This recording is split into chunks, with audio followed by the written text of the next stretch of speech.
Okay then, well that felt to me, Paul, like a pretty significant win for Forest Mechanics. Obviously they're through, but they showed great promise at the start of this season in the league, and they've now got that big win that Steve McDonald thought was coming over one of the big boys. Yeah, I mean, the Can's boss couldn't hide his delight afterwards, and justifiably so. It was an excellent performance from Forest.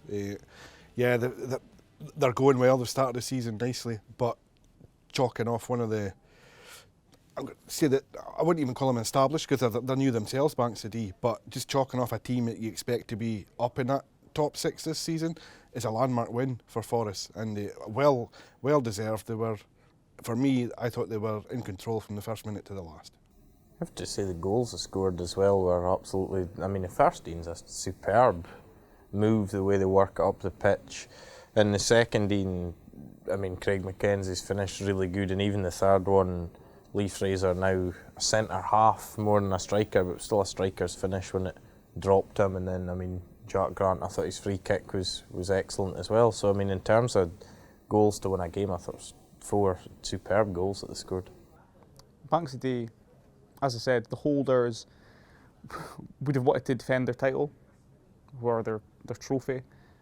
But if they were going to lose a game at this early stage in the season, knowing how nip-tuck it is in the league, if you start losing games, knowing that they've got aspirations of being Breedon Highland League champions at some point in the near future, is it maybe better from their perspective to have lost a cup game than lost a league game?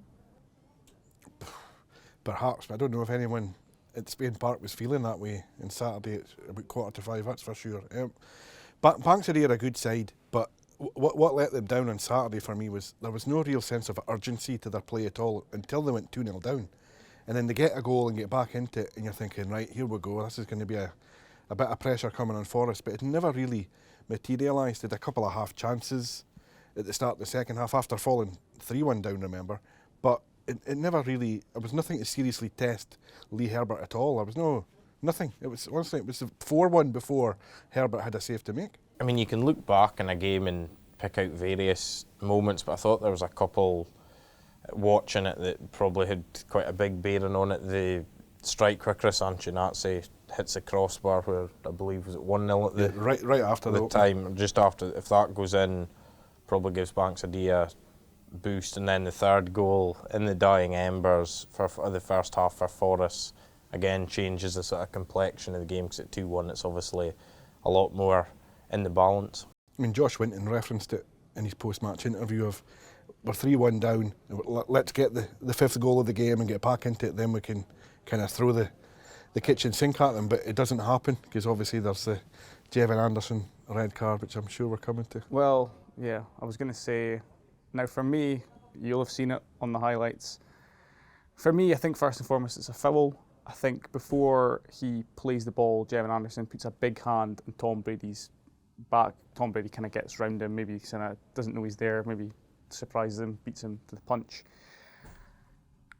But what I would question about it being a clear goal scoring opportunity, which for me must be why the referees decided it's a straight red card, is I think if Tom Brady takes the ball, he's going wide rather than straight towards goal, and you've got Banks of D defenders that maybe if he was going straight to goal wouldn't have got there in time, but because of the direction he's travelling in, would have, been able to present a challenge to him before, rather than just a clear run through. I can't disagree with anything you're saying there. It's a diagonal run from Brady in behind, and Jevon Anderson's almost trying to go like this and turn and take the ball, but he doesn't. He takes the man. But yeah, Anderson is going towards, Tom Brady is going towards the corner flag for me, cutting across diagonally at the box. So yeah, I can see why D and Anderson in particular felt it was a harsh decision, because I think a free kick, yes, a yellow card perhaps, but a red, no, not for me. I would have to agree. I'd be interested at this juncture. We don't know if, Josh said they might appeal it if Banks of D appealed the decision, because looking at it, to me, I would think that they have a case, but then often with instances like these, they maybe don't get overturned. But I think certainly with what you guys have said, I would agree that I don't think it's a red card, just because Tom Brady sort of coming, his objectives trying to get his body in to shield the ball. He's not necessarily running through and goal or running out wide, really. He's just trying to get his body in to shield the ball, which he did, and was foul, but it's. I think anybody watching that as well, if that's against your team, you'd be very aggrieved, certainly. Okay, great win there, similar at Forest for Keith. Nairn, their frustrations that they've had in the league. I suppose they scored goals in that game, but they've continued. It was quite an entertaining and even affair. I thought I kind of felt like it was fine margins in terms of if certain chances had gone in, things could have changed. I know Keith were on top first half, but if Nairn scored a couple more goals at the start of the second half when they were on top, then things could have been different.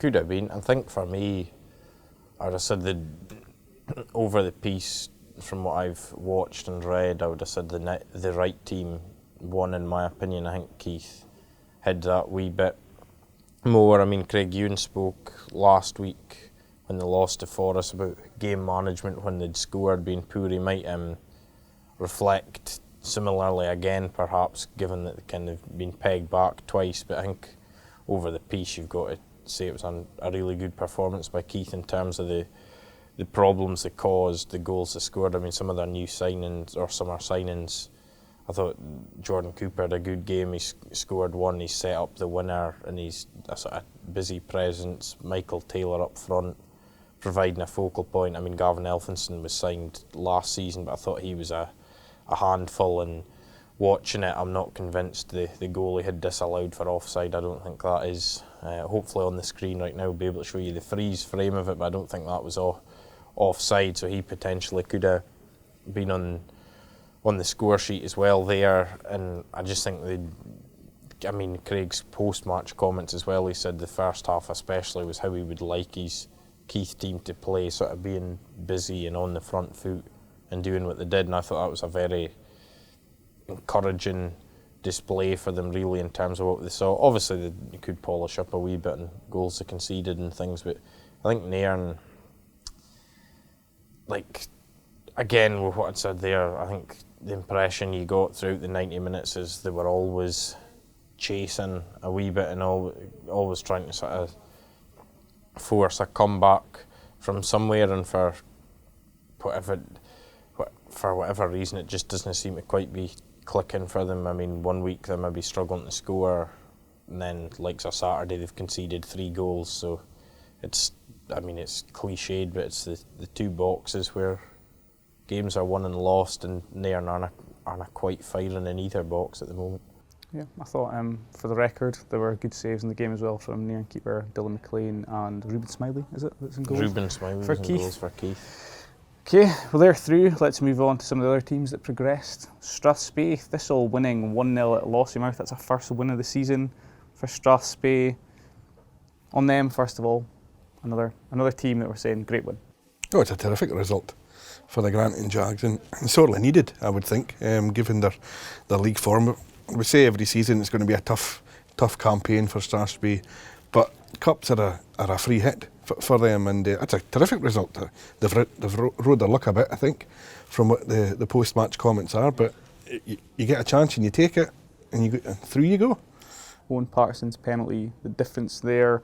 Lossiemouth, I imagine, having pushed for Martin and then drawn with Brora Rangers in their previous 2 outings, and we've been talking in the last couple of shows about Lossiemouth looking handy, looking like they've got loads of potential under Frank McGettrick because of those results.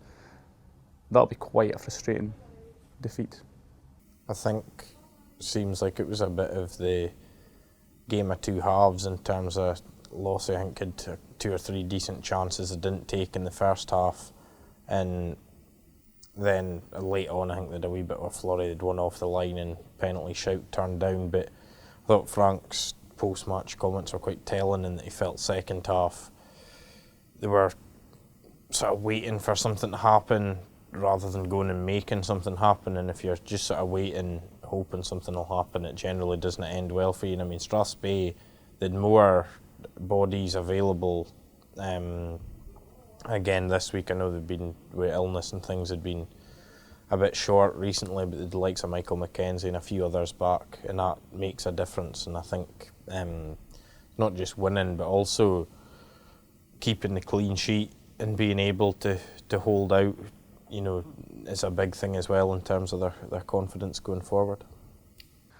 Rothes 2 Inverurie Locos, 3, talking about much needed wins. This was a much needed win for Locos under Andy Lowe.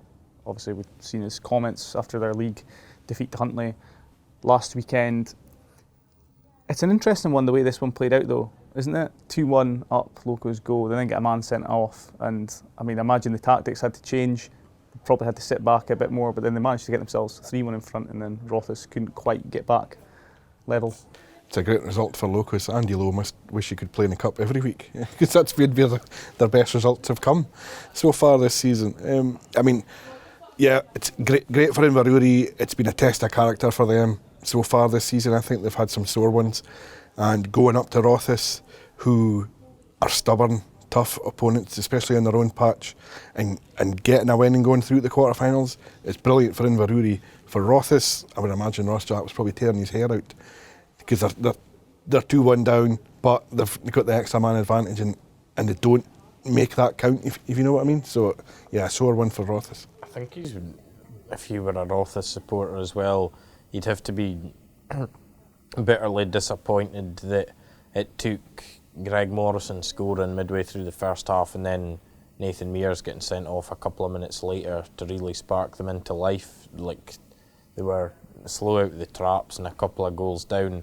early on. And I mean, when you're playing an Inverurie side that, you know, have been in the main this season struggling for results, giving them, allowing them to sort of getting a couple of goals start early on must have just given, you know, it gives them a huge boost, get a confidence really.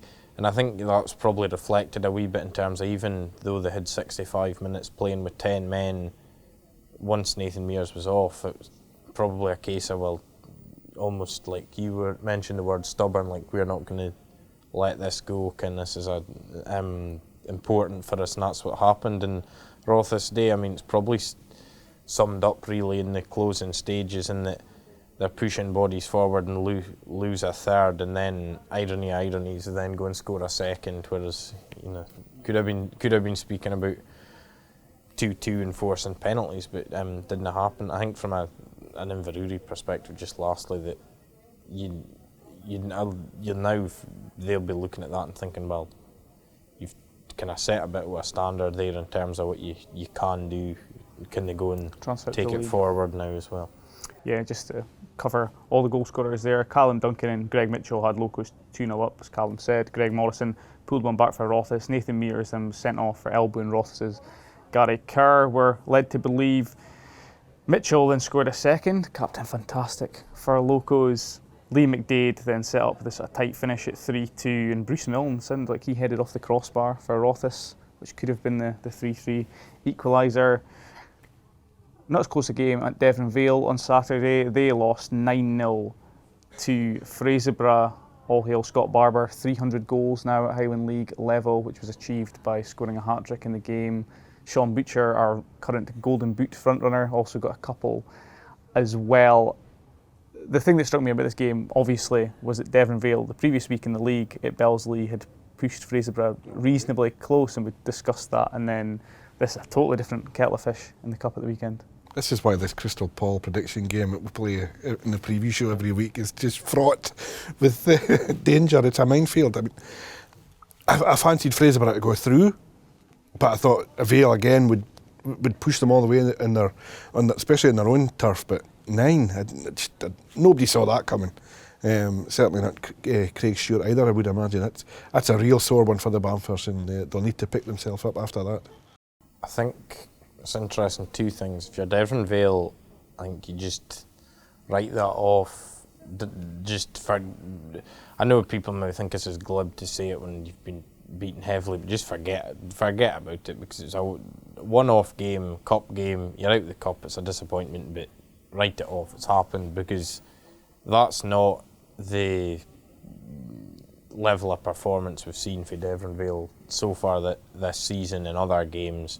So just put that down as a bad day at the office, and try and move on and remain positive, even though it was frustrating for them. But I think for Fraserburgh, I was interested, if you look at the two teams, the previous week in the league to this week in the cup, there was a few changes. I think the league game, Scott Barber didn't start. I don't think, off the top of my head, I don't think Paul Young started either. And Mark Cowie and James Duthie maybe moved things about, looked at a few things, and I think maybe a couple of the likes of Scott, for example, by his own admission, probably had the best of starts to the season really, but come back in on Saturday and found the form he was looking for, and maybe Mark got perhaps a reaction for one or two as well. And I think said it after the beat in Inverurie, but early goals again, I think they're 2-0 up inside 8 minutes, and then when they get in that position,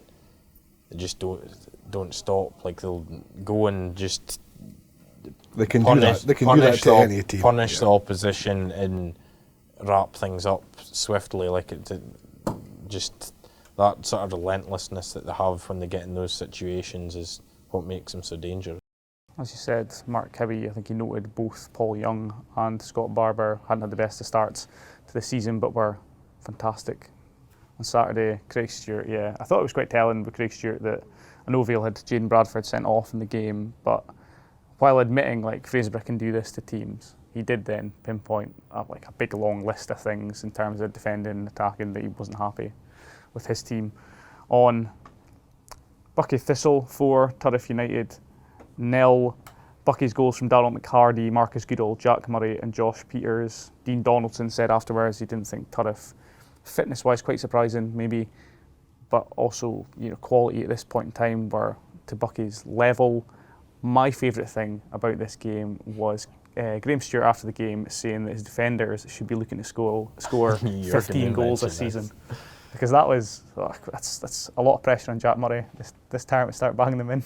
It's not like Spider to have exceptionally high demands for his squad, is set it? standards. But I mean, Jack Murray and Darryl McHardy have both already knocked in a couple, so why not aim high? But I suppose I can see his logic in that, from set pieces, for example, Wandy McCaskill's delivery and Jack Murray and Darryl McHardy's prowess in the air as well. There is over the course of a season, there probably is quite a lot of opportunities there, but it's not too often you get centre halves that scoring. No, put it this way: if we get to the end of the season and both of those players are into double figures, we've got a perfect end of season Highland League Weekly feature. We can go and focus on I suppose Highland League you do get bigger score lines. It's not like you're saying like a Premiership defender, I want you to score 15 goals a season. It is slightly different. I'd still like to see a Premiership defender score 15 goals in the Highland League in a season. I suppose I'm trying to think, because there's players that have maybe done it, but if you go back a certain while, Mark Chisholm, who kind of Buckie and Devon Vale played various positions, but he might have had I think he might have perhaps been up there for doing it for centre half. But aside from that, I thought the outcome of that game at Victoria Park on Saturday was probably as expected, but with what Dean Donaldson said, and I'd be a bit disappointed if you were a Turriff supporter that they sort of played well for half an hour and then kind of wilted as the game's gone on. That's maybe not the best word, I don't know, but because I do think there is more about Turriff this season, and we've seen them cause problems for a team, but I think when it's still a bit frustrating if you sort of the first goal goes against them, and then in the end they're sort of beaten reasonably comfortable. But that's the challenge of playing Buckie every week. You've got to really put a shift in to try and neutralise the various threats that they've got in their side. We saw Forrest go there and were 1-0 up, but ran out of steam after an hour, and in the last half hour I think Buckie scored 3 times to win the game. It's really hard to get a 90-minute performance to nullify Buckie. As Graham Stewart said as well, we see it with other teams too. It must be difficult when the sort of whole front five of a team, can score a goal. They're all reasonably interchangeable with each other as well. It must be pretty hard to defend against. Brora Rangers 7, Calathnacudden 0. The thing that interested me about this heavy win for Brora was both McRae's, Jordan and Andy, I think, were both on the bench. Well, taking that further, I think the depth that Brora now have is very interesting, because if you look at the bench on Saturday, they had Jordan McRae, Andy McRae, Tony Dingwall and Martin McLean all on the bench. So that, you know, they've done bits and pieces of business. Kyle McLeod, obviously the latest returning to Dudgeon Park, but they now have that deeper pool with that quality that Ali McDonald's been looking for since he got the job, which not just on Saturday but over the coming months I think makes them very dangerous. Whereas perhaps, particularly in terms of that main number 9 position as well, over the past 2 years or however, probably have been too reliant on Jordan McRae. I mean, Jordan McRae's done very well and scored a lot of goals in that time, but they probably to an extent have been too reliant on him, whereas now I think they have that bit more depth and flexibility in the final third. And I mean, they've shown it on Saturday. Paul Brindle obviously left Clark in the summer to go back to Brora, hat-trick for him. And I mean, really just, we're on about Fraserburgh being ruthless, but Brora are a bit like that as well. When they get on top of you, they don't let up generally. What's sticking out for me for the Lillywhites at the minute is how much they're missing an old wise head like Gary Warren was at the back for them. I think he was such an important player for them last season. It was the season, the new campaign's only just underway, so we didn't get a chance to see much of Gary before he's had to kind of step away due to his job at Ross County. But he's a big miss for Clark, I think. I would potentially say Clark so far, for me, of all the 18 teams in the Highland League, are the ones that have had the slowest start in comparison to what I was maybe expecting from them. I think of their 4 league fixtures they've had so far, 3 of them were winnable on paper, didn't win any of them, and now they've had this heavy loss. And I mean, they have had a tendency, I suppose, against Brora in recent meetings for the games to kind of go this way, but still I'd be a bit concerned about them. Not sure.